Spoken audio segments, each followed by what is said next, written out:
Magandang araw, Pilipinas! Ito ang Valiente News hatid sa inyo ng Office of the Vice President.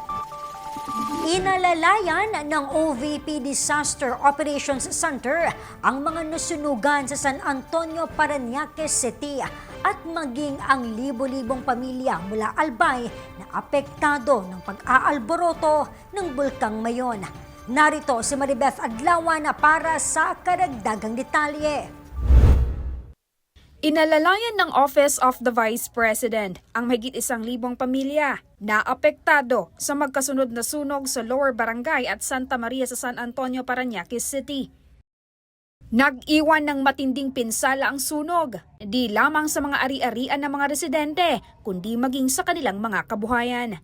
Sa pamamagitan ng OVP Disaster Operations Center, di bababa sa 1,000 na pamilya ang nakatanggap ng food bags.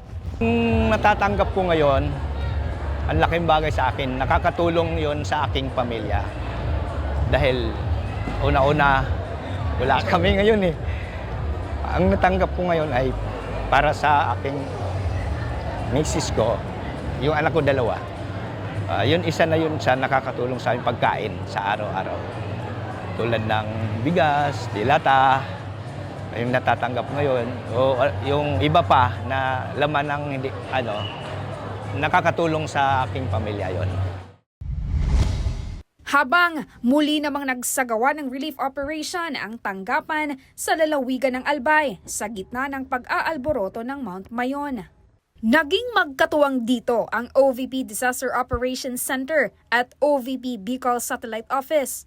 Sa loob ng 3 araw, matagumpay na nakapaghatid ng tulong ang tanggapan sa mahigit 4,000 na pamilya, kabilang ang mga magsasakang labis na naapektuhan ng pag-aalboroto ng bulkan.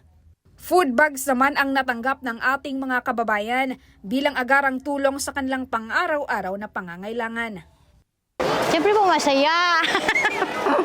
Kasi siyempre tutulong si Vice. Naalala niya kami. Masaya po kasi malaking tulong po yun sa pamilya po. Ang OVP Disaster Operations Center ay nakaantabay sa lahat ng oras upang umalalay sa pamamagitan ng malawakang relief operations para sa higit na nangangailangan sa panahon ng anumang sakuna at kalamidad. Ako, si Maribeth Adlawan, lahat para sa Diyos, bayan at pamilyang Pilipino. Valiente News. Abangan ang iba pang mga balita dito lamang sa Valiente News. Ako si Claudette Loreto.